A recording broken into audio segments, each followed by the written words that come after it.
Umunsi wa 11. Guhinduka inkoramutima y'Imana. Ubwo twunzwe n'Imana kubw'urupfu rw'umwana wayo wadupfiriye tukiri abanzi bayo, none ngo tumaze kungwa nayo, tuzarushaho gukizwa urubanza rw'iteka kubw'ubugingo bwe.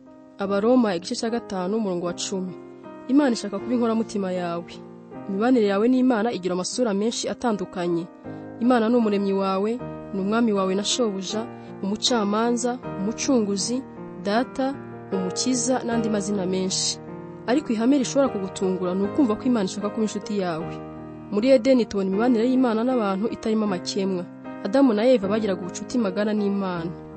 Nta mihango bagiraga, nta myiteguro cyangwa idini, hariho ubucuti busanzwe hagati y'Imana n'abantu yiremeye. Kubera ko nta bwoba cyangwa umutima wacira urubanza Adamu na Eva bagiraga, bishimiraga Imana nayo ikabishimira. Ubundi twaremewe kubana n'Imana ubudatandukana, ariko nyuma yo gukora icyaha ubwo busabane bwavuyeho. Hari abantu bake mu isezerano rya kera batubwira ko bahawe umugisha wo kwitwa inshuti z'Imana. Mose na Abrahamu babita inshuti z'Imana. Dawidi bamwita umuntu umeze nk'uko umutima w'Imana ushaka. Yobu, Enoki, Nowa bari bafitanye ubucuti bwihariye n'Imana. Ariko gutinya Imana usanga byo bigaragara cyane mu isezerano rya kera kuruta ubucuti. Aho Yesu aziye yahinduye byose. Ubwo yarihaga ibyaha byacu ku musaraba, wa mwenda wo mu rusengero ashushanyaga gutandukana n'Imana kwacu watabutsemo kabiri uhereye hejuru ukagera hasi, byerekana ko byongeye gushoboka kwegera Imana. Aho abatambyi bo mu isezerano rya kera bamaraga amasaha n'amasaha bitegura kwegera Imana, twubu dushobora kuyegera igihe cyose. Bibiliya iravuga ngo ubu dushobora kwishimira ubucuti bushya bw'igitangaza dufitanye n'Imana, byose kubera iby'umwami wacu Yesu Kristo yadukoreye atugira inshuti z'Imana. Ubucuti n'Imana bushobora kubera ubuntu bw'Imana n'igitambo Yesu yadutangiye. Ibyo byose bituruka ku Mana yiyunze natwe ku bwa Kristo. Hari indirimbo ya kera ivuga ngo Yesu ni inshuti yacu, ariko mu by'ukuri Imana iduhamagara kugirana ubucuti n'ubusabane n'abagize ubutatu: Imana Data, Umwana n'Umwuka Wera. Yesu yaravuze ngo sinkibita abagaragu, kuko umugaragu atazi ibyo shebuja akora, ahubwo mbise inshuti kuko ibyo numvise kuri Data byose mbibamenyesheje. Ijambo inshuti yakoresheje muri iyi nteruro ntabwo rivuga umuntu usanzwe muziranye gusa, ahubwo barikoresha iyo bavuga umuntu w'inkoramutima wizerwa. Niryo jambo bakoresha bavuga umusore uherekeza umukwe, cyangwa se abantu bibyegera umwami yiyegereza akabizera nk'inshuti.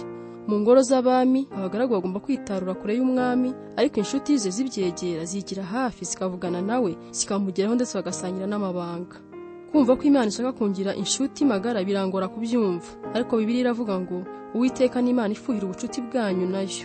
Imana yifuza cyane ko tuyimenya bya hafi. Mu kuri yaremye isi ndetse ikurikiranya amateka, harimo na buri kintu cy'ubuzima bwacu, ari uburyo bwo kugira ngo dushobore kuba inshuti zayo. Bibiliya iravuga ngo yaremye amahanga yose y'abantu, kandi irema isi mu buryo ishobora guturwaho, ishyiraho ibihe, iha n'abantu aho kuba kugira ngo bashake Imana, atari ugukabakaba mu mwijima gusa, ahubwo ngo bashobore kuyibona. Kumenya Imana no kuyikunda niyo mahirwe akomeye twahawe, kandi kumenywa no gukundwa niwo munezero uhebuje w'Imana. Imana iravuga ngo wirata yirate ko yamenye akansobanukirwa, kuko ibyo ari byo nishimira. Biragoye kumva ukuntu hashobora kubaho ubucuti hagati y'Imana ishobora byose, itaboneka kandi itunganye muri byose, n'umuntu ufite byinshi adashyitsa kandi akaba umunyabyaha.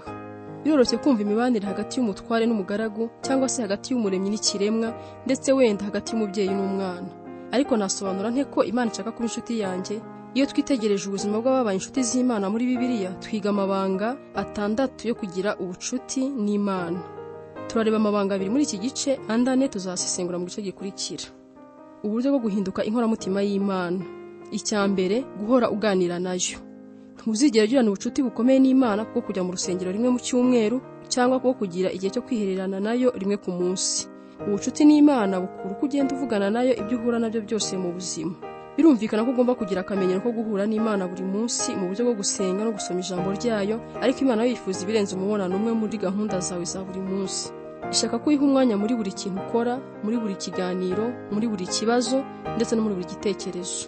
Ushobora kuganira nayo umunsi wose ubudatuza, ukayibwira buri kintu urimo gukora cyangwa icyo urimo gutekereza buri kanya.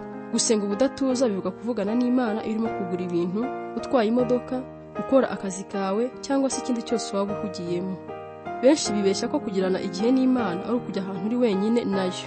Birumvikana na Yesu yabitanzemo urugero. Uzajya ukenera igihe cyo kuba wenyine n'Imana, ariko kizaba ari agace gato cyane k'umunsi wawe. Buri kintu cyose ukora gishobora guhinduka igihe umarana n'Imana uramutse usabye kukibanamo nawe, kandi ugakomeza kumva iri kumwe nawe. Igitabo cyiza cyanditswe ku buryo bwo kwimenyereza kuvugana n'Imana buri gihe cyitwa The Practice of the Presence of God, kwimenyereza kugendana n'Imana, cyanditswe mu kinyejana cya 17 n'umufurere w'umufaransa witwaga Lawrence, wari umuboye mu gikoni cy'ikigo cy'abafurere. Frere Lawrence yivugira ko yari yarize guhindura buri karimo gasanzwe naho kaba ari gato, nko guteka no koza amasahani, kagahinduka igikorwa cyo kuramya Imana no kujyana ubusabane nayo. Muri icyo gitabo avuga ko ibanga ry'ubucuti n'Imana atari uguhindura ibyo ukora, ahubwo ari uguhindura uburyo ubibonamo. Ugatangira gukora ibyo wajyaga wumva wikorera ubwawe, noneho ukajya ubikora ku bw'Imana, waba urya, waba wiyuhagira, ukora, uruhuka cyangwa se ukora isuku. Muri iki gihe twumva ko tugomba kuva mu byo dusanzwemo kugira ngo dushobore kugira igihe cyo kuramya Imana, ariko ibyo nuko tutigeze twimenyereza kubana nayo igihe cyose. Frere Lawrence yarageze aho bimworohera kuramya Imana akora imirimo isanzwe, ntabwo yarakeneye kujya mu myiherero idasanzwe kure y'abantu. Icyo ni Imana ishima. Muri Edeni kuramya ntabwo byari iteraniro abantu bajyagamo, yari imyitwarire ya buri gihe. Adamu na Eva bahoraga mu busabane n'Imana. Kubera ko Imana iba iri kumwe nawe buri gihe, nta hantu ushobora kuba hafi y'Imana kuruta aho uri ubu ngubu. Bibiliya iravuga ngo isumba byose kandi iri hose kandi muri byose. Ikindi gitekerezo cyiza Frere Lawrence atwungura ni ukwimenyereza gukora amasengesho magufi ameze nk'ikiganiro uko umunsi ugenda, kuruta kugerageza gufata ibihe birebire by'amasengesho maremare. Kugira ngo ushobore gukomeza gutumbira Imana kandi urinde ibitekerezo byawe kujarajara, nakugira inama yo kudakoresha amagambo menshi usenga, kuko amagambo menshi atuma umutima ukubita hirya no hino. Muri iki kinyejana cyacu aho kujarajara aricyo kiranga benshi, iyi nama imaze imyaka nka 450 yo gusenga mu magambo yoroheje yagirira benshi umumaro. Bibiliya itubwira ko tugomba gusenga ubudatuza. Ibyo byashoboka bite? Bumwe mu buryo bwiza ni uguhwihwisa amasengesho yawe umunsi wose, nk'uko abakristo benshi bagiye kubabikora mu bihe byose. Ugahitamo interuro yoroshye ushobora kubwira Yesu utagombye kuvuga menshi, nko kuvuga ngo uri kumwe nanjye, cyangwa nakiriye ubuntu bwawe, cyangwa se niwe nishingikirijeho, ndashaka kurushaho kumenya, ndi uwawe, umfashe ngo nkwizere. Ushobora no gukoresha interuro ngufi ukuye mu ijambo ry'Imana. Ku bwanjye kubaho ni Kristo, ntuzansiga njyenyine, uri Imana yanjye. Ugasubiramo iryo sengesho kugeza igihe ihame ryaryo ryinjira mu mutima wawe. Gusa ubanza ugenzure ko intego yawe ari ukubahisha Imana, aho kugerageza kuyikoresha ibyo wowe ushaka. Kugendana n'Imana ni ubugenge, ni umuco ushobora kwimenyereza. Nk'uko abacuranzi bakora imyitozo y'amanota ya muzika buri munsi kugira ngo bashobore gucuranga neza, ugomba kwimenyereza gutekereza Imana ibihe bitandukanye by'umunsi. Ugomba gutoza ubwenge bwawe kwibuka Imana kenshi. Mu gutangira ushobora gukenera gushyira ibizajya kwibutsa kenshi ko Imana iri kumwe nawe buri mwanya.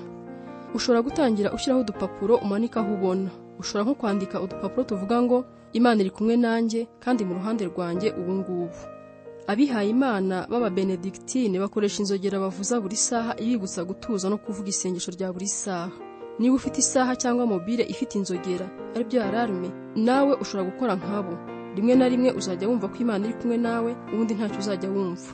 Nukora ibyo byose ari ukwishakira ibidasanzwe, kuko uri kumwe n'Imana waba ntacyo wumvise na busa. Ntabwo duhimbaza Imana ngo twumve tumeze neza, ahubwo tubikora kuko ari byiza. Intego yawe ntabwo ari ukumva ari ukumerewe neza, ahubwo no kwimenyereza gukora wibuka ukuri, kuko Imana ihora iruhande rwawe. Ubwo nibwo buzima bwo kuramya. Icya kabiri, kwimenyereza guhora uyitekerezaho. Ubundi buryo bwo kubaka ubucuti n'Imana ni ugutekereza ijambo ryayo kenshi ku munsi. Ibyo nibyo bita kuza ijambo.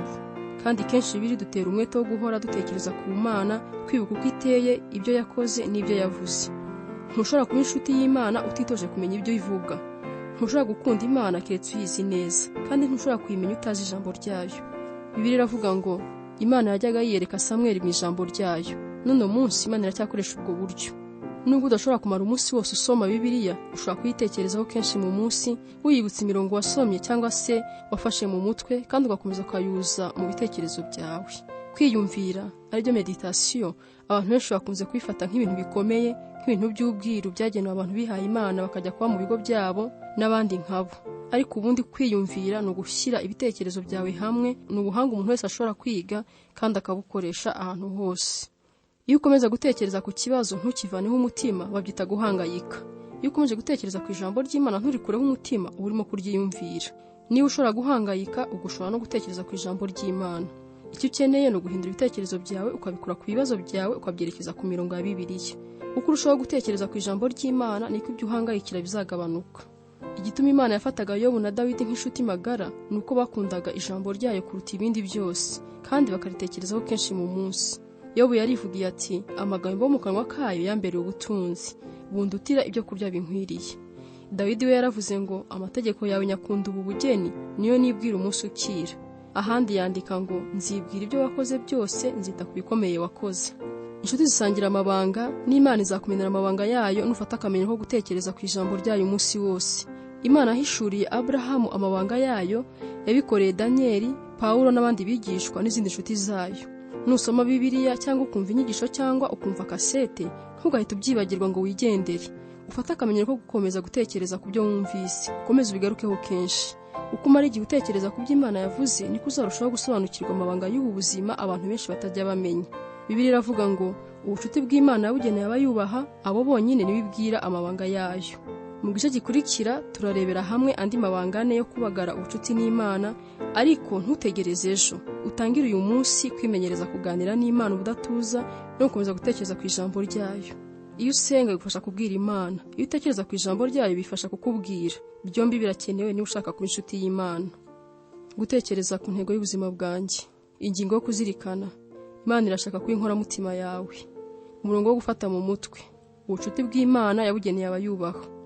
Ikibazo cyo gutekerezaho. Ni iki nakora kugira ngo nibutse gutekereza Imana no kugira ngo mvugane nayo kenshi mu munsi?